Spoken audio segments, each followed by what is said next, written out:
नमस्कार दोस्तों, आप सभी मेल फीमेल कैंडिडेट्स के लिए हिंदू कॉलेज के तरफ से जो कि दिल्ली यूनिवर्सिटी के अंतर्गत आती है, इसमें ग्रुप सी लेवल की नई पदों पे भर्ती जारी हो गई है दोस्तों। और आप लोगों को मैं बता दूं एक चीज कि अगर आपका 10वीं है ना, उसमें परसेंट कितना भी हो, चाहे आपका मिनिमम से मिनिमम पासिंग मार्क्स ही क्यों ना हो, बस आप 10th पास होना चाहिए और इस वैकेंसी के लिए आप एलिजिबल हो दोस्तों। वैसे बता दूं, दिल्ली यूनिवर्सिटी के तरफ से ये दूसरा वैकेंसी जारी किया गया है और इस वैकेंसी में एक अच्छी खासियत है कि ये जो वैकेंसी है ना, प्रयोगशाला परिचर, ठीक है। दूसरे जगह पे ये वैकेंसी ग्रुप डी लेवल की आती है, लेकिन यहां पे ये वैकेंसी ग्रुप सी के अंतर्गत फॉर्म फिल कराया जा रहा है दोस्तों। तो इसी वैकेंसी के बारे में A to Z, चाहे पोस्ट कितना है और कौन कौन सा पोस्ट पे भर्ती आया है, अप्लाई डेट कब है, एक चीज बता दूं, इसका ऑनलाइन अप्लाई ऑलरेडी स्टार्ट हो गई है। सिलेक्शन प्रोसेस कब है और सिलेक्शन प्रोसेस क्या क्या है, सारा कुछ A to Z जानकारी बताने वाला हूं। बस आप सभी से मेरा एक ही मांग है दोस्तों, वीडियो को एक लाइक जरूर कर दीजिएगा, ठीक है। और चलिए शुरू करते हैं। एक बार फिर मैं बता दूं, दिल्ली विश्वविद्यालय के अंतर्गत हिंदू कॉलेज में, ठीक है, ग्रुप सी लेवल की नई भर्ती जारी हो चुकी है। इसका ऑनलाइन अप्लाई स्टार्ट हो चुका है। फॉर्म कैसे फिल करना है ये सारा कुछ बताऊंगा। एक चीज मैं बता देता हूं दोस्तों, बहुत सारे कैंडिडेट्स क्या होते हैं, वीडियो को पूरा देखते नहीं है, बस कमेंट करते रहते हैं। तो उनको एक चीज मैं बोलना चाहता हूं, भाई आप लोग एक बार वीडियो को पूरा देख लीजिए, आपको कमेंट करने की जरूरत नहीं पड़ेगी, ठीक है। अप्लाई कैसे करना है, क्या करना है, सब कुछ इसी वीडियो में बताता हूं, ठीक है। तो इसका अप्लाई डेट की बात करूं तो अप्लाई डेट 16 जनवरी 2024 से स्टार्ट हो गई है और 9 फरवरी 2024 तक इसका फॉर्म का ऑनलाइन अप्लाई स्टार्ट होने वाली है, ठीक है। एज, आखिर उम्र क्या है, तो 18 से 30 साल रखी गई है इसमें उम्र सीमा, ठीक है। लेकिन SC ST 5 साल की छूट है, OBC है तो 3 साल की एज में छूट मिलने वाली है। जो भी गवर्नमेंट का नियम है सारा कुछ लागू है, ठीक है, क्योंकि गवर्नमेंट की वैकेंसी तो गवर्नमेंट का नियम तो लागू होगा ही ना।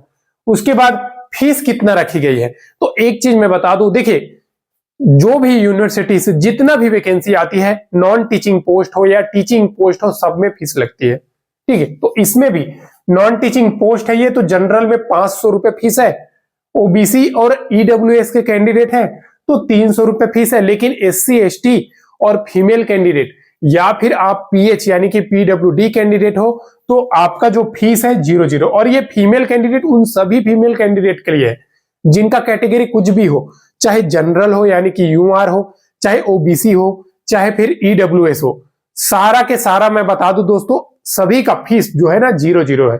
तो एक बात जरूर ध्यान दीजिएगा। और ये जो वैकेंसी है ऑल इंडिया के कैंडिडेट्स इसमें अप्लाई कर सकते हैं, एलिजिबल है, सारा कुछ है। क्योंकि देखिए अब बहुत सारे कैंडिडेट्स ये बोलेंगे हम फॉर्म फिल कर सकते हैं नहीं, तो मैं एक बार फिर बता दे रहा हूं, ऑल इंडिया के मेल फीमेल कैंडिडेट्स अप्लाई कर सकते हैं पूरे के पूरा। बस शर्त है कि उनका एज की जो क्राइटेरिया है वो मैच होना चाहिए, उनका जो क्वालिफिकेशन है वो मैच होना चाहिए। तो प्राय 10वीं तो सभी पास होंगे और एज क्राइटेरिया जो है वो मैं आप लोगों को बता दिया, 18 से 30 साल है, ठीक है। अब देखिए इसमें पदों का विवरण, आखिर कौन कौन सा पद पे भर्ती आई है, तो ये जानना सबसे इंपॉर्टेंट है आप सभी के लिए, आखिर इसमें कौन कौन सा पोस्ट पे भर्ती आई है। तो पहला जो भर्ती है ना, ये लैब असिस्टेंट का है। तो लैब असिस्टेंट के लिए ओनली आप 12वीं पास हो, आप फॉर्म फिल कर सकते हो। अब ये लैब असिस्टेंट के अंतर्गत 3 वैकेंसी है। पहला तो आपका दोस्तों केमिस्ट्री है, फिजिक्स है और जूलॉजी, ये सब बायोलॉजी है, ठीक है। तो ये सब 12वीं पास के लिए है, ठीक है। अगर 12वीं में आपका साइंस सिस्टम से आप पढ़ाई किए हो तो आप इसके लिए एलिजिबल हो, ठीक है, 12वीं पास वाला के लिए। लेकिन इसके बाद जो बेस्ट वैकेंसी आती है ना, वो है प्रयोगशाला परिचर यानी कि लैब अटेंडेंट। ये जो वैकेंसी है ओनली सिर्फ और सिर्फ 10वीं पास है, ठीक है। प्रयोगशाला परिचर जो मतलब, अब प्रयोगशाला परिचर का है तो स्वाभाविक सी बात है। और देखिए कॉलेज की वैकेंसी है ना, चाहे आप कोई सा भी कॉलेज में जाओ, सबसे बेस्ट नौकरी कॉलेज के अंतर्गत है। तो ये बात आप लोग सबसे पहले जान लीजिए, ठीक है। अब इसके बाद है आपका जूनियर असिस्टेंट, ये 12वीं पास है, 12वीं कोई सा भी स्ट्रीम से हो, कम से कम परसेंट हो, आप इसमें एलिजिबल हो 12वीं पास जूनियर असिस्टेंट के लिए। ठीक है, अब देखिए इन सभी पोस्ट का ऑलरेडी फॉर्म तो अप्लाई स्टार्ट हो चुकी है, एज क्राइटेरिया क्या क्या है सब कुछ बता दिया। अब देखिए एक चीज इसमें कॉमन सबके मन में सवाल आया होगा कि सिलेबस क्या है। तो सिलेबस आप सभी को बता दूं, इसमें रिटन एग्जाम होने वाली है और इसी रिटन एग्जाम के आधार पे आपका जो मेरिट बनने वाली है और उस पर चयन होने वाली है। दूसरा चीज इसमें स्किल टेस्ट, तो स्किल टेस्ट सिर्फ और सिर्फ जूनियर असिस्टेंट में है, ये बात आप जान लीजिए। बाकी का जो पोस्ट है लैब अटेंडेंट और यानी कि प्रयोगशाला लैब अटेंडेंट, प्रयोगशाला परिचारी और लैब असिस्टेंट, ये दोनों ही पोस्ट में ओनली रिटन एग्जाम के आधार पे आपका सिलेक्शन होने वाली है। इसके बाद आपका डॉक्यूमेंट वेरिफिकेशन होगा, फिर आपका मेडिकल टेस्ट होगा। तो मेडिकल फोर्स लेवल पे नहीं होता, आप डिस्ट्रिक्ट हॉस्पिटल से सर्टिफिकेट बनवा करके सबमिट करते हैं। ऐसे जितना भी टीचिंग नॉन टीचिंग जो भी पोस्ट आता है सब में ऐसा ही होता है दोस्तों।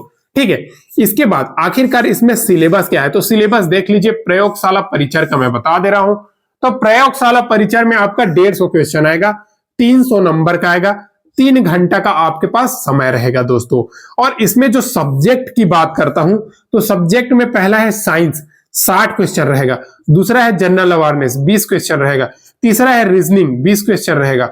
चौथा है मैथ्स, 30 क्वेश्चन रहेगा। पांचवा है हिंदी या फिर इंग्लिश, दोनों में से कोई एक भाषा में आप हल कीजिएगा और ये 20 क्वेश्चन रहेगा। टोटल 150 क्वेश्चन रहेगा, 300 नंबर का रहेगा, मतलब एक क्वेश्चन आपका 2 नंबर का रहेगा। ठीक है, इसके बाद इसी पेपर के आधार पे आपका मेरिट निकल जाएगा और ये मेरिट के बाद आपका डॉक्यूमेंट वेरिफिकेशन होगा। एक चीज मैं बता दूं, अगर आप ज्वाइन होते हैं ना दोस्तों, चाहे कोई से विभाग का, दिल्ली विश्वविद्यालय के अंतर्गत ये दूसरी भर्ती है नॉन टीचिंग का दोस्तों। इस वैकेंसी का ऑफिशियल नोटिफिकेशन है, आप देख सकते हो, हिंदू महाविद्यालय दिल्ली विश्वविद्यालय की ये वैकेंसी की नोटिफिकेशन है। 16 जनवरी को ये जारी हुआ था। ठीक है, और देख सकते हो application are invited for the following non teaching position, और ये इसका एडवर्टाइजमेंट नंबर है। ठीक है, अब थोड़ा स्क्रॉल कीजिएगा। अगर आप फॉर्म अप्लाई करना चाहते हो तो पहले तो आप नोटिफिकेशन देख लीजिएगा, फिर फॉर्म अप्लाई कर दीजिएगा। और इसका लिंक कैसे डाउनलोड करना है, टेलीग्राम चैनल में है, इसका नोटिफिकेशन डाल दिया। साथ ही साथ आपको मैं बता दूं, ये जो ऑफिशियल लिंक है ना, इसको भी मैंने डिस्क्रिप्शन में डाल दिया है, तो वहां से जाकर के आप ये नोटिफिकेशन डाउनलोड कर सकते हो। अब देखिए आपको फॉर्म अप्लाई इस लिंक के माध्यम से करना है। ठीक है, इसमें क्लिक करते ही आप फॉर्म अप्लाई वाले पेज में चले जाओगे। थोड़ा स्क्रॉल कीजिएगा, कौन कौन सा पोस्ट आया है, एज क्राइटेरिया क्या है, देख लीजिए। आप सारा नोटिफिकेशन में आप सभी को दिखा देता हूं। पहला लैब असिस्टेंट की वैकेंसी है, lab assistant, lab assistant, lab assistant आप देख सकते हो। उसके बाद है जूनियर असिस्टेंट का है, लाइब्रेरी अटेंडेंट का है और जूनियर लेबोरेटरी अटेंडेंट यानी कि प्रयोगशाला परिचारी, ये सबसे ज्यादा पोस्ट इसी में है और ये वैकेंसी 10 साल की है, सॉरी 10वीं पास है और 30 साल इसमें एज सीमा रखी गई। ओनली जूनियर असिस्टेंट में 27 साल रखी गई है। उसके बाद जो छूट आपको एज में मिलती है वो सारा कुछ मिलने वाली है। ठीक है, अब देखिए इसमें योग्यता यानी कि क्वालिफिकेशन क्या क्या रखी गई है, तो सिंपल सा laboratory assistant, physics chemistry botany zoology, तो इसमें सिंपल लिखा है आपका should have pass senior secondary यानी कि 10+2, तो ये जो है ना आपका 12वीं पास होना चाहिए और विज्ञान ग्रुप से होना चाहिए।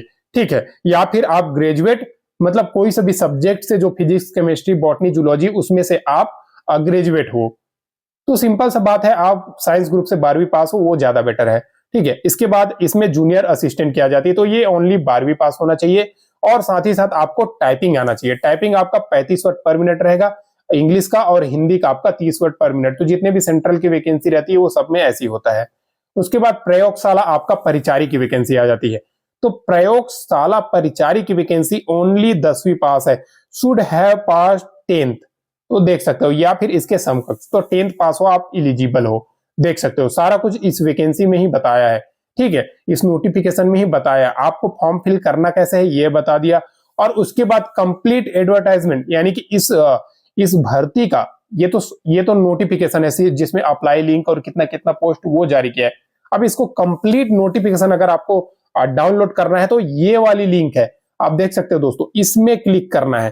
ठीक है, तो ये सारा कुछ इस भर्ती का बता दिया। एक बार जरूर आप फॉर्म फिल कीजिएगा। इसमें अपने से फॉर्म फिल नहीं हो पा रहा है तो एक बार जाकर के यूट्यूब में सर्च कर दीजिएगा, Hindu college Delhi university online form तो इतना में ही आपका या तो हिंदू कॉलेज ऑनलाइन फॉर्म लिख दोगे ना वैकेंसी का, तो आपका आ जाएगा पूरा स्टेप बाय स्टेप कैसे फॉर्म फिल करना है। ठीक है दोस्तों, आज अब कंप्लीट डिटेल्स आप लोगों को नोटिफिकेशन के आधार पर बता दिया। अब चलिए बोर्ड की तरफ चलते हैं। इससे पहले दिल्ली विश्वविद्यालय के अंतर्गत एक और भर्ती आई थी, ठीक है, तो उसमें गर्गी कॉलेज की तरफ से आई थी वो वैकेंसी, लेकिन अभी ये दिल्ली यूनिवर्सिटी की तरफ से आपको ये भर्ती हिंदू कॉलेज की तरफ से मिली है। तो एक चीज बता दूं, जब मैं गर्गी कॉलेज का वीडियो अपलोड किया था तो बहुत सारे कैंडिडेट्स ये बोले थे कि सर हमारा तो सिलेक्शन हो गया है, सब कुछ हो गया, लेकिन हमको ज्वाइनिंग नहीं दे रहा है। तो आप सभी को मैं बता दूं, अगर आपके पास ऐसा कुछ होता है तो बहुत सारी आपके पास ऑप्शन रहता है, आप जा करके कहीं पे भी सलाह ले सकते हैं। जैसे कि एग्जाम्पल मैं बता रहा हूं, आप यूट्यूब में भी सर्च कीजिएगा, एमपी पुलिस में, ठीक है, एक कैंडिडेट था और वो कैंडिडेट का कटअप से ऊपर नंबर था, लेकिन उसका मेरिट में नाम नहीं आया था। तो वो बंदा क्या किया पता है, अपने हक के लिए जाकर के लीगल एक्शन करवाया, तो उसमें आखिरकार उसको जॉब मिल गई।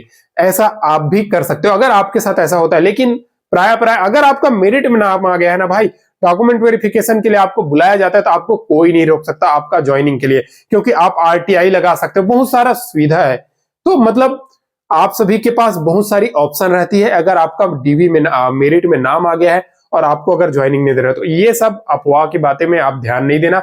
आप जरूर हर एक वैकेंसी में ट्राई करना दोस्तों, हर एक वैकेंसी, क्योंकि देखिए जितने भी वैकेंसी है ना वो सारा के सारा आप सभी के लिए। बहुत सारे कैंडिडेट्स को इन सभी वैकेंसी का ज्ञान नहीं होता है, तो वो लोग फॉर्म फिल नहीं कर पाते। उनके मन में यही सवाल रहता है कि ये क्या है, सच में ये वैकेंसी आया है कि नहीं आया, ऐसा बहुत सारे सवाल रहता है।